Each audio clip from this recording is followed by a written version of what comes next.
गौरी पुत्र गणेश भगवान की जय। जय श्री कृष्णा, राधे राधे। नमस्कार दोस्तों, आपके अपने YouTube चैनल एक्सप्लोरिंग देव स्थानम में आपका स्वागत है।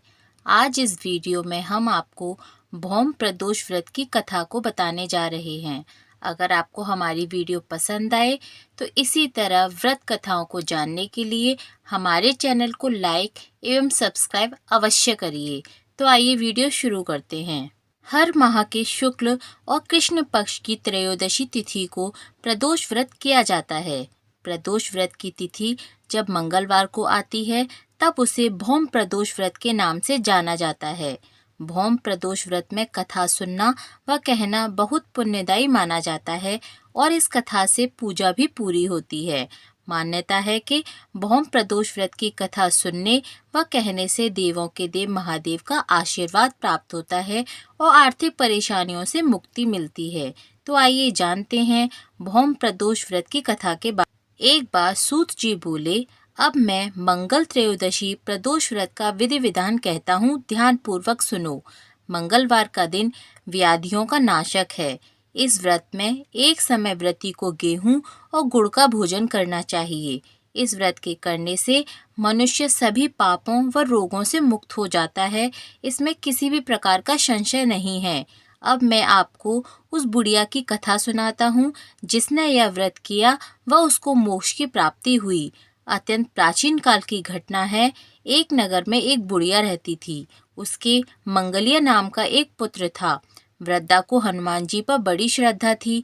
वह प्रत्येक मंगलवार को हनुमान जी का व्रत रखकर यथाविधि उनका भोग लगाती थी।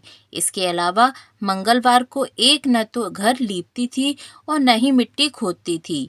इसी प्रकार से व्रत रखते हुए जब उसे काफी दिन बीत गए तो हनुमान जी ने सोचा कि चलो आज इस वृद्धा की श्रद्धा की परीक्षा करें।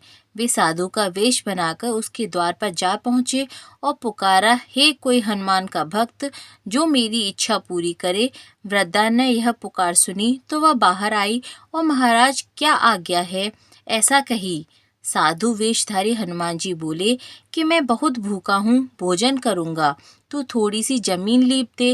वृद्धा बड़ी दुविधा में पड़ गई। अंत में हाथ जोड़कर प्रार्थना की, हे महाराज, लीपने और मिट्टी खोदने के अतिरिक्त जो आप काम कहें वह मैं करने को तैयार हूँ। साधु ने 3 बार परीक्षा करने के बाद कहा, तू अपने बेटे को बुला, मैं उसे औंधा लिटाकर उसकी पीठ पर आग जलाकर भोजन बनाऊंगा। वृद्धा ने सुना तो पैरों तले की धरती खिसक गई, मगर वह वचन हार चुकी थी। उसने मंगलिया को पुकारकर साधु महाराज के हवाले कर दिया, मगर साधु ऐसे ही मानने वाले न थे। उन्होंने वृद्धा के हाथों से ही मंगलिया को औंधा लिटाकर उसकी पीठ पर आग जलवाई। आग जलाकर दुखी मन से वृद्धा अपने घर के अंदर जा घुसी। साधु जब भोजन को बुलाकर कहा कि वह मंगलिया को पुकारे ताकि वह भी आकर भोग लगा ले। वृद्धा में आंसू भरकर कहने लगी कि अब उसका नाम लेकर मेरे हृदय को और न दुखाओ। लेकिन साधु महाराज न मानने वाले थे और वृद्धा को भोजन के लिए मंगलिया को पुकारने को कहा। पुकारने की देर थी कि मंगलिया बाहर से हंसता हुआ घर में दौड़ आया। मंगलिया को जीता जागता देखकर वृद्धा को सुखद आश्चर्य हुआ। वह साधु महाराज के चरणों में गिर पड़ी। साधु महाराज ने उसे अपने असली रूप के दर्शन दिए। हनुमान जी को अपने आंगन में देखकर वृद्धा को लगा कि जीवन सफल हो गया। यह कथा बताती है कि भौम प्रदोष व्रत का पालन करने से हनुमान जी की कृपा प्राप्त होती है और सभी मनोकामनाएं पूर्ण होती हैं। भौम प्रदोष के दिन भगवान शिव और हनुमान जी दोनों की पूजा की जाती है। इस व्रत को करने से जीवन की सभी समस्याओं का अंत होकर सुख समृद्धि की प्राप्ति होती है।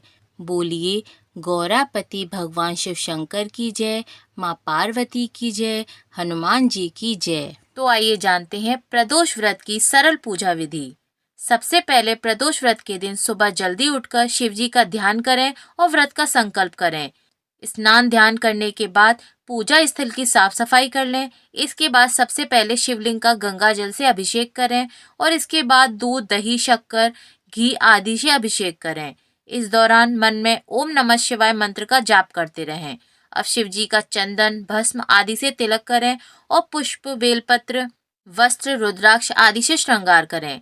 महादेव को खीर, दही या फिर सूजी के हलवे का भोग लगाएं। अंत में घी का दीपक जलाकर आरती करें और सभी लोगों को प्रसाद वितरित करें। शुक्र प्रदोष व्रत की पूजा में आप इन मंत्रों का जप कर सकते हैं। ऐसा करने से महादेव प्रसन्न होते हैं और साधक को व्रत का पूर्ण फल देते हैं। ओम नमः शिवाय। ओम त्र्यंबकम यजामहे सुगंधिम पुष्टिवर्धनम उर्वारुकमिव बंधनान् मृत्योर्मोक्षीयमामृतात्। ओम नमः शिवाय। गुरुदेवाय नमः। ओम शिवलिंगाय नमः। इस प्रकार इन मंत्रों का जाप करने से आप प्रदोष व्रत में शिव जी की पूर्ण कृपा प्राप्त कर सकते हैं। शुक्र प्रदोष व्रत के दिन साफ सफाई और पवित्रता का मुख्य रूप से ध्यान रखा जाता है। इस दिन तामसिक भोजन जैसे लहसुन, प्याज आदि के सेवन से दूर रहें और मांस, मदिरा का सेवन भी न करें। मन में नकारात्मक विचार न लाएं। इसी के साथ प्रदोष व्रत के दिन नाखून, बाल या दाढ़ी भी वर्जित है, नहीं बनवानी चाहिए। इस प्रकार विधि विधान से पूजा अर्चना करने से भगवान शिव शंकर व माता पार्वती की कृपा पूरे परिवार पर बरसती रहेगी। बोलिए भगवान शिव शंकर व माँ पार्वती की जय।